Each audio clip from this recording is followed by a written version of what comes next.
Welcome to Steady Balance on Spotify, your space to understand the science behind balance and vertigo. Hi everyone, this is Dr. Manzoor Qadri. I'm an ENT consultant in Government Medical College Srinagar. Today we'll be briefly talking about common symptoms and early warning signs of vertigo. Vertigo is very difficult to diagnose and even for a person to understand what it is. For many people, vertigo just means spinning, but it does not always start that way. Early symptoms may include mild imbalance, brief tilting or shifting sensations, air fullness, unexplained nausea. It may start with easy, small, ignoring symptoms, feeling slight off balance, a brief sense that room is shifted, a blocked feeling in one ear, or nausea without a clear reason. But these symptoms feel mild or vague. People often blame stress, fatigue, or a bad day. That's why early warning signs are often missed by a person. These symptoms may come and go, so people often ignore them until they become more noticeable. Some people experience a warning phase before vertigo becomes more obvious. Then they try to approach a doctor. As vertigo becomes clearer, it usually follows the certain pattern. And these patterns help doctors to identify the cause. One common pattern is sudden spinning when turning in bed, looking up, or bending down. The spin usually starts within a second and lasts then a minute.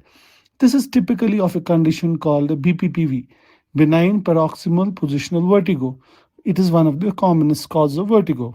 Another pattern is longer lasting vertigo, lasting for hours instead of seconds. These episodes may include nausea or vomiting, difficulty in walking, ringing sensations, what we call tinnitus, a blocked ear sensation, fluctuant hearing losses.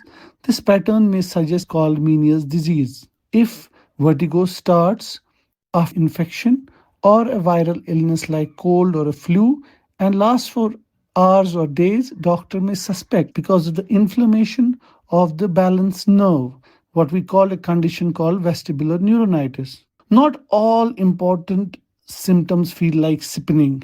Nausea is very common during vertigo because the brain receives conflicting signals about balance like motion sickness. Doctor may also look for an abnormal eye movements, what we call nystagmus. These helps to determine whether the problem is coming from the inner ear or from the brain. Many people feel extremely tired after an episode. That's normal. Vertigo places stress on the nervous system. Anxiety is also common. After repeated episodes, many people may avoid certain movements, feel worried about the future attacks, or feel uncomfortable in public places. This is a natural response and part of the overall condition. Some people also experience ossiculoplasia, where the visual word seems to bounce or move during head motions. Before we finish, here are some key takers. Vertigo can begin with subtle warning signs like imbalance, early fullness, or nausea. The pattern of symptom matters. Short period, short episodes, long attacks, or post infectious dizziness suggest different causes. Symptoms like nausea, eye movements, fatigue, and anxiety are also important. So, we need to share the complete history with the doctor so that doctor can evaluate a patient, send a patient for appropriate investigations and give the appropriate treatment so that proper diagnosis is made and that helps the patient. Thank you. A public awareness initiative by Dr. Reddy's. This communication does not substitute advice of a medical practitioner. Please consult your doctor for any medical advice.